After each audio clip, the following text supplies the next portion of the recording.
dia, gente, a graça e a paz do Senhor. Tudo bem com vocês? Bom, hoje é quinta-feira, nosso estudo vai ser um pouco diferente. Hoje eu resolvi trazer para vocês um testemunho pessoal muito importante que eu achei por bem trazer para vocês. O título desse testemunho é Chega de Desculpas. Os nomes aqui desse testemunho foram modificados para preservar a identidade das pessoas envolvidas. Por que eu resolvi trazer um testemunho para vocês? Porque ouvir ou ler sobre o que Deus tem feito na vida dos outros serve de inspiração para termos esperança e continuarmos prosseguindo. Este é o propósito principal, mostrar que é possível receber transformação com a ajuda de Deus. Eu vou dar início aqui à leitura desse testemunho. Fiquem em atitude de oração e muito atentos aos detalhes. Meu nome é Eliane. Sou filha amada de Deus. Estou vencendo a intolerância e o espírito crítico. É dessa forma que nos apresentamos na caminhada de restauração, dando ênfase na nossa identidade e dando nome às nossas lutas. Além disso, uma das regras do grupo de apoio que participo é falar na primeira pessoa. E foi dessa forma, falando eu, que Deus me mostrou que as escolhas que eu faço na vida são de minha total responsabilidade e que não posso justificar os meus fracassos em outras pessoas. Se eu fiz, foi porque eu quis fazer. Minha mãe desde cedo me ensinou os caminhos de Jesus, mas no início da juventude deixei-me encantar com um mundo de ilusões e abandonei a igreja e os caminhos de Deus. Como não tinha muita liberdade em casa, comecei a mentir para poder fazer o que eu queria. Entrei no cursinho pré-vestibular à noite como desculpa para frequentar bares e festinhas. Aprendi a fumar, beber e a jogar. Quebrei princípios e valores como se nunca houvesse aprendido sobre eles. Foram muitos anos longe de Deus e durante esse período conheci o meu marido na empresa em que trabalhava. Nos envolvemos e construímos o nosso relacionamento em meio a traições, mentiras e desconfianças, pois éramos comprometidos nesta época.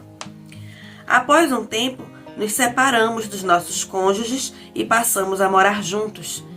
Depois de 3 anos, tivemos o nosso primeiro filho. Por conta de nossa própria história de pecado, nossa união era muito difícil.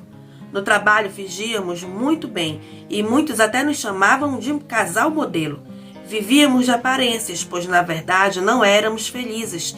E em casa cada um tinha o seu próprio mundo.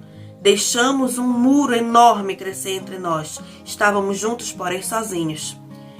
Eu, nesta época, estava muito bem na área profissional. Com isso, alimentei a arrogância e a autossuficiência e abusava do poder que o cargo me proporcionava. Com o vazio que vivia em casa, me afundei no trabalho, chegando a fazer jornada dupla sem necessidade e me orgulhava de não depender de ninguém. Sempre deixava isso bem claro ao meu marido. Em casa, pagava uma babá e gastava boa parte dos meus rendimentos com presentes e brinquedos para o nosso filho, a fim de compensar a minha ausência como mãe. Mesmo sofrendo, eu era orgulhosa e durona, e não deixava a verdade aparecer. Nunca contei a ninguém a realidade da minha vida. E pior, mesmo conhecendo o que Deus falava sobre isso, eu não me lembrava dele em meus caminhos. Deus tinha outros planos para mim e começou a mexer na minha vida. Com orgulho e tudo, ele permitiu um tratamento especial para que eu pudesse entender que não era tão independente como pensava. Comecei a ter problemas graves de saúde. Tive um diagnóstico de esclerose múltipla e fiquei com 20% da visão. À noite piorava muito, eu não enxergava nada. Precisei depender dos outros para ser guiada, pois chegava a bater a cabeça nas portas. Precisei depender principalmente do meu marido. Uma noite no jantar, não vi o alimento no prato. Desesperei-me, comecei a chorar e meu marido veio e me deu de comer. Naquela hora fui quebrada. Deus começou a tratar o meu orgulho e independência. O cerco começou a se fechar na minha vida. Em meu trabalho, a confiança que eu conquistei devido a um erro meu passou a ser contestada de tal maneira que eu tive que pedir demissão. E com isso veio a dificuldade financeira. E claro, No aperto e na dor, lembrei-me de Deus. Arrependi-me da vida que levava e procurei me envolver nos trabalhos da igreja, achando que deveria recuperar o tempo perdido. Fui curada após um tempo. Voltei a trabalhar e Deus foi me mostrando a necessidade de estar com pessoas que se envolvessem no cuidado com outras. Comecei a me envolver com o departamento de aconselhamento da igreja que frequentava. Comecei então a participar de todos os cursos de retiros, seminários e programas que esse departamento oferecia. Com isso, continuei ausente em casa. Pior, criei um sentimento de que não tinha problemas e que estava pronta para ajudar os que tinham. Um verdadeiro orgulho espiritual. E foi com esse sentimento que eu entrei numa jornada de autoconhecimento e restauração pessoal. Na igreja que frequento, chama-se Celebrando a Restauração. Minha ideia era ser treinada como líder no projeto piloto desse programa.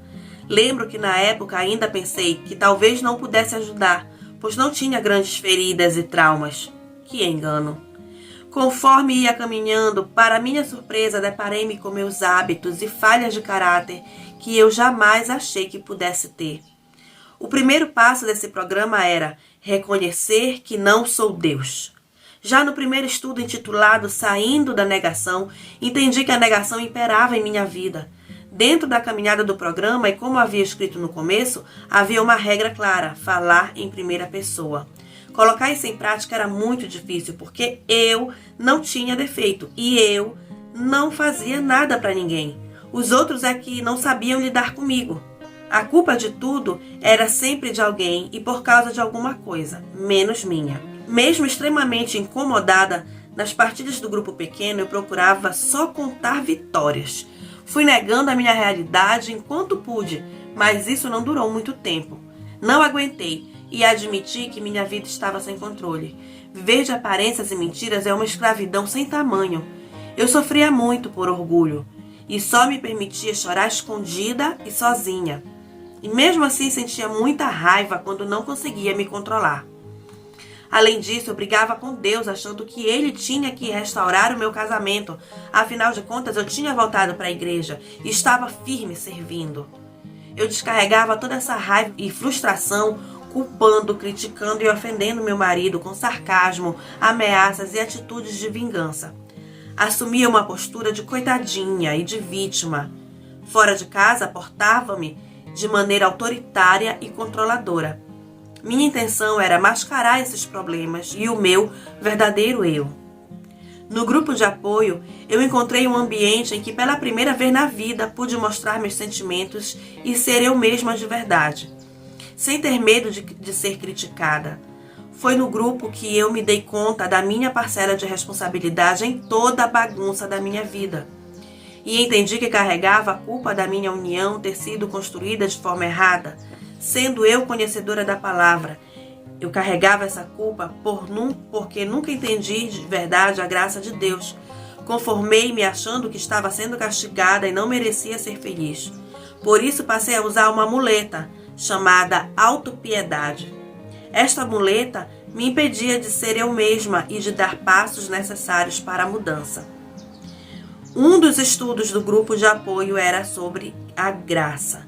Deus falou profundamente ao meu coração quando ouvi que a graça significa que não existe nada que possamos fazer para que Deus nos ame mais ou menos. Livre dessa culpa, agradeci a Deus por ter me mostrado que seu amor não era medido pelo tamanho, tipo ou tempo de pecado da minha história. Passei então a fazer a minha parte. Confessei e admiti os meus erros. Entendi também que não bastava, da noite para o dia, passar a dizer "te amo" toda hora e achar que estaria tudo resolvido. Eu tinha que mudar vários comportamentos, reparar algumas coisas, pedir perdão e perdoar também. Então, parti para a ação. Passei a policiar-me nos meus maus hábitos que precisava abandonar. Pedi perdão ao meu marido pela raiva, pela falta de respeito e ameaças de separação. Perdoei também algumas coisas que me magoaram e pude sentir o alívio de viver sem este peso. E foi através dessas atitudes que, depois de 10 anos, vivendo na mais completa insanidade, minha vida e meu casamento, dia após dia, foi restaurado. Enquanto olhava só para o meu umbigo, Não havia percebido o homem valoroso que tinha ao meu lado e agradeci a perseverança dele nesses anos todos. É claro que ainda temos nossos conflitos, mas é bem diferente a maneira como lidamos com eles. Tenho como base principal na minha jornada de transformação os trechos de uma oração chamada Oração da Serenidade, que dizem: vivendo um dia de cada vez e confiando que o Senhor fará dar certo se eu me entregar à sua vontade. Obrigada por ler meu testemunho. EEPP. É um testemunho forte, mas que muitas vezes nós também vivemos o que está dizendo aqui. Uma vida de aparência onde queremos mostrar que somos fortes, que somos autossuficientes e que somos independentes, quando na verdade não somos fortes, nem autossuficientes e nem independentes. O poder dele se intensifica na nossa fraqueza e é quando estamos fracos que somos mais fortes. Isso, a Bíblia é muito clara em nos falar. Precisamos de Deus, sem Ele nós não somos nada e não podemos nada. E é maravilhoso quando nós temos a oportunidade de reconhecer isso a tempo, antes que a nossa vida entre por um caminho sem volta, e conseguimos perceber isso antes de chegar ao extremo. Essa é a minha oração para o dia de hoje, que nós tenhamos serenidade para perceber por que caminhos temos caminhado e onde nós estamos falhando, para que possamos nos consertar, nos arrepender, pedir misericórdia, Senhor, e deixar que Ele trabalhe em nossas vidas. Amém? É com esse lindo testemunho que eu vou desejando para você que a sua quinta-feira seja maravilhosa, seja cheia da presença de Deus e cheia de experiências de transformação. Amém? Se inscreve no canal, ativa o sininho, deixa o teu like, comenta, compartilha, faz o que você quiser porque a casa é sua. Compartilhe este testemunho para que mais pessoas possam ter acesso a ele e para que mais pessoas possam ser também abençoadas nesta manhã, do mesmo jeito que eu tenho certeza que você foi. Deus te abençoe, fique com Deus e até o nosso próximo estudo amanhã às 9 horas aqui no seu canal Maria Belezuda. Tchau!